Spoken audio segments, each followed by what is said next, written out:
хай мисол ҳаёти духтари ма сӯхт. хай ягон чора нест ки мисол ма ҳам як одами беҳич бесоҳиб. ин зан мегӯяд 2 ҳафтаи охир оби чашм дар бари рӯ наметавонад ба берун барояд. ба қавли ӯ духтараш аввали ҳамин моҳ аз сӯи ҷавоне таҷовуз шуда ва ин ҳодиса хонаводаву пайвандонашро дар ҳолати сахти равонӣ қарор додааст. хай ман оҳоли мара би ман на хона дорум на дар дорум, мара ба ин аҳвол овардан. ман дига ҳеҷ кор кардан наметавонам. бовар мекунӣ не як моҳ мешавам ман дар намедури хона як пиёла об мехӯрам, як пиёла чой.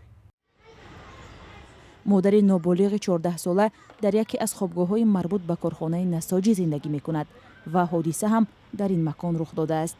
3 июн буд.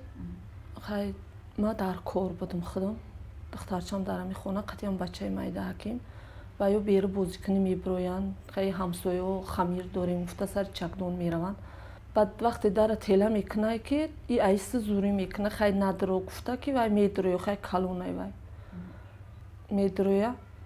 баъд чӣ мекунад и духтарам хай дара маҳкам мекунад хай мега бубиро миян мара ҷанг мекунанд. хай кӯдак чӣ мекунад телаш мезаная шата дар шикамаш мезаная.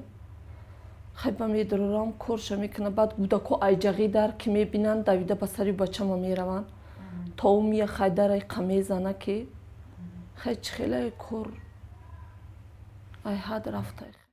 волидони духтар иддао доранд ки ин ҷавон бори аввал як моҳ пештар ба номуси духтарашон дастдарозӣ карда сипас ба духтари ноболиғ таҳдид кардааст ки дар ин бора ба касе лаб накушояд. ба мулисода гирифтем ба суд экспертиза бурдем. хай ҳамун шаб бурдем ки и дуюм бор будай ай пешам расида будай. ай пештар чанд вақт пеш бо ҳамин кора кардааст? акина моҳи апрел будай намедонам. хай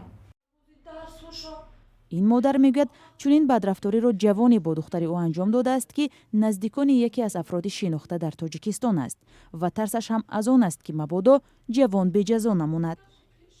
ин модар барои ҷазо гирифтани ҷавони таҷовузгар ба мақомот шикоят бурдааст.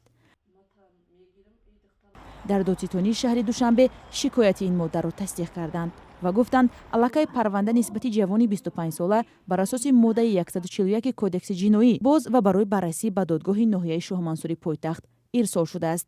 пайвандони ҷавони гумонбар ба таҷовузи духтари ноболиғ аз суҳбат дар ин мавзӯъ худдорӣ карданд. ному насаби ноболиғи ҷабрдида ва ҷавони гумонбар дар дасти радиои озодӣ ҳаст, аммо ба далели ахлоқӣ будани мавзӯъ ифшо намешавад. таҷовуз ба номус аз ҷумла бо афроди ноболиғ ҷинояти сангин ҳисобида мешавад ва барои анҷоми он ҷазои сангин пешбинӣ шудааст. талошҳои ин модар дар ҳолест ки аксар волидон дар чунин ҳолат бо умеди он ки ояндаи духтарашон насӯзад ба ҳеҷ куҷо шикоят намебаранд.